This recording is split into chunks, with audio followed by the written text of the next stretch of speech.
അത്രയും ഇമ്പോർട്ടൻ്റ് ആയിട്ടുള്ള ക്വസ്റ്റ്യൻ ആണ്, നോക്കിക്കോളൂ. all acids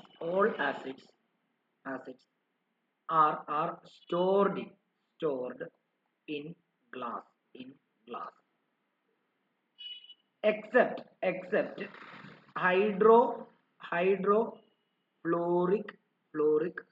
hydrofluoric acid. Why? Shreya അറിയാമോ? ശ്രേയ പറഞ്ഞ ഇതിന്റെ ആൻസർ അറിയാമോ? ശ്രേയ അറിയില്ല. അങ്കിത്, അക്ഷിത, അർച്ചിത, ദേവനന്ദ, ഹർഷിത. കണ്ടോ ഈ ക്വസ്റ്റ്യൻ കണ്ടോ? ഇങ്ങനെ ഒരു ഇച്ചിരി എൻ്റെ കയ്യിലുള്ള കുറെ ഇതുപോലെയുള്ള 100 ക്വസ്റ്റ്യൻ ഉണ്ട്. അത് ഏറ്റവും ഫൈനൽ റിവിഷന് വേണ്ടി വെച്ചിരിക്കുന്നത്. ഞാൻ നാളെ വർത്തമാനക്കാർക്ക് പരീക്ഷ ആയതുകൊണ്ട് ഞാൻ അതിനകത്തെ കുറച്ച് ക്വസ്റ്റ്യൻസ് എടുക്കുകയാണ്. ഒന്ന് നോക്കിയോ. അതായത് all acids are stored in glass except hydrofluoric acid. Y?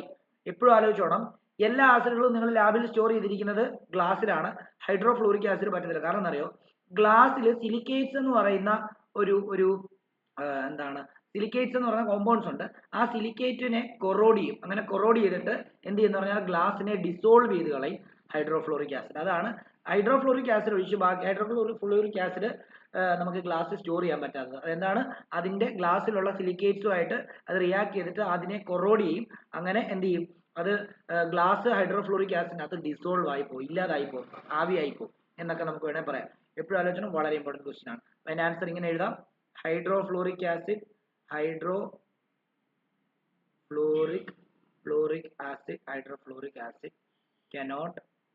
cannot be stored in the glass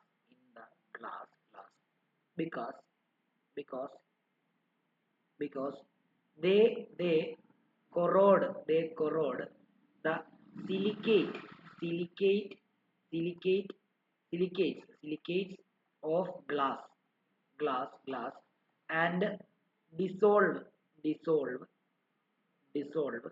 in hydrofluoric acid.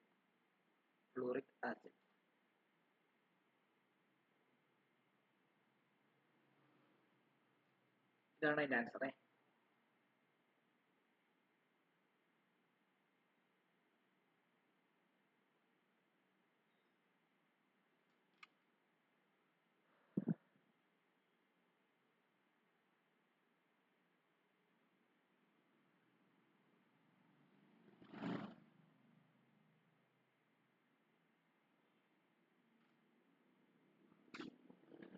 അടുത്ത ക്വസ്റ്റ്യൻ ഇതേപോലെ തന്നെ ഇമ്പോർട്ടൻ്റ് ആയിട്ടുള്ള ഒരു ക്വസ്റ്റ്യൻ.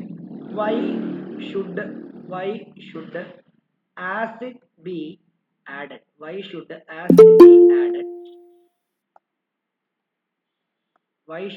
ആസിഡ് ബി ആഡഡ്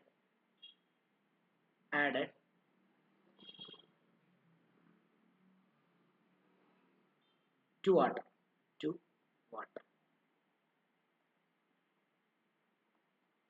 എന്തുകൊണ്ട് ആസിഡ് വാട്ടറിലേക്ക് ഒഴിക്കുന്നു? നേരെ തിരിച്ചൊഴിക്കുന്നില്ല എന്നുള്ളതാണ് അർത്ഥം. പക്ഷെ ക്വസ്റ്റ്യൻ ഇങ്ങനെയുള്ളൂ, നിങ്ങൾ അത് അങ്ങനെയാന്ന് മനസ്സിലാക്കുക. നമ്മൾ പഠിപ്പിച്ചപ്പോഴും പറഞ്ഞായിരുന്നു, ആസിഡ് ഒരിക്കലും എന്ത് ചെയ്യത്തില്ല, വാട്ടർ ഒരിക്കലും ആസിഡിലോട്ട് ഒഴിച്ച് ആസിഡിനെ ഡൈല്യൂട്ട് ചെയ്യത്തില്ല. പകരം ആസിഡ് വാട്ടറിനകത്ത് ഒഴിച്ചാണ്. കാരണം വാട്ടർ ആസിഡിനകത്ത് ഒഴിക്കുകയാണെങ്കിൽ ആസിഡ് അവിടെ കൂടുതൽ പാർട്ടും വെള്ളം കുറവുമാണ്. അപ്പം ഹ്യൂജ് എമൗണ്ട് ഓഫ് ഹീറ്റ് ഉണ്ടായി കഴിഞ്ഞ് കഴിഞ്ഞാൽ അവിടെ പൊട്ടിത്തെറിക്കാനുള്ള സാധ്യതയുണ്ട്. ഓക്കെ. എന്നാൽ ആസിഡ് വാട്ടറിലോട്ട് ഒഴിക്കുകയാണെങ്കിൽ വാട്ടർ അവിടെ കൂടുതലും, ആസിഡ് ഓരോ തുള്ളിയായിട്ട് ഒഴിക്കുന്നത്. അപ്പം അവിടെ ഉണ്ടാകുന്ന ഹീറ്റിനെ ആ വാട്ടർ എന്ത് ചെയ്യും, വാട്ടർ അബ്സോർബ് ചെയ്തിട്ട് അവിടെ എക്സോതെർമിക് റിയാക്ഷൻ നടക്കുന്നതിനെ തടയും.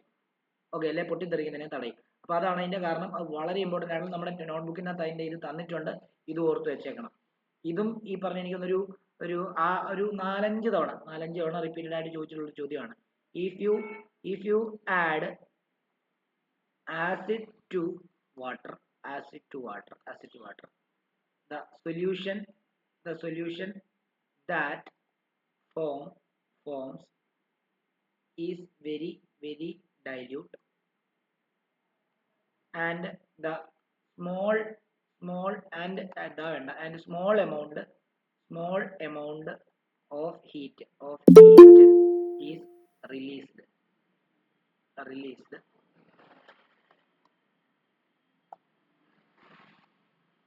small amount of heat released മതി. Released is not enough to vaporize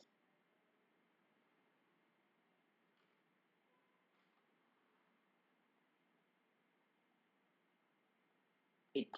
So acid should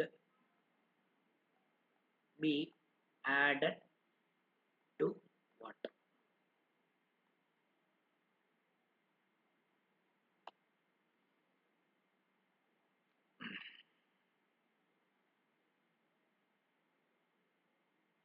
And വേണമെങ്കിൽ and never the reverse എന്ന് കൂടി ഇട്ടു. And never the reverse. തിരിച്ചു പറ്റത്തില്ല എന്നല്ല, പറ്റും. പിന്നെ നമ്മുടെ ഷേപ്പ് മാറുന്നേ ഉള്ളൂ. കാരണം ഇത് പൊട്ടിത്തെറിക്കുമ്പോൾ നമ്മുടെ ദേഹത്ത് മോന്തയ്ക്കും ഒക്കെ വീഴുമല്ലോ.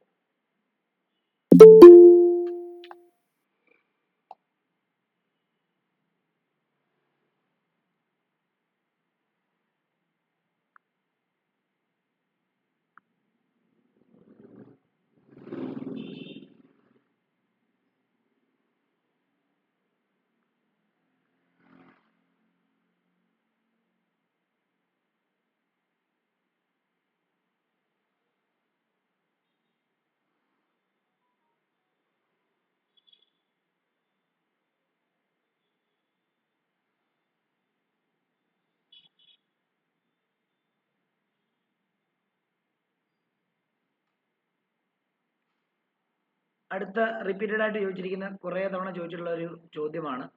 നമ്മൾ നേരത്തെ ചെയ്തിട്ടുണ്ടോ എന്ന് എനിക്കറിയില്ല, ഈ ചാപ്റ്ററിന്റെ ക്വസ്റ്റ്യൻ ചെയ്യിപ്പിച്ചപ്പോൾ. എനിവേ അതും കൂടെ എഴുതിക്കോ. ഐഡന്റിഫൈ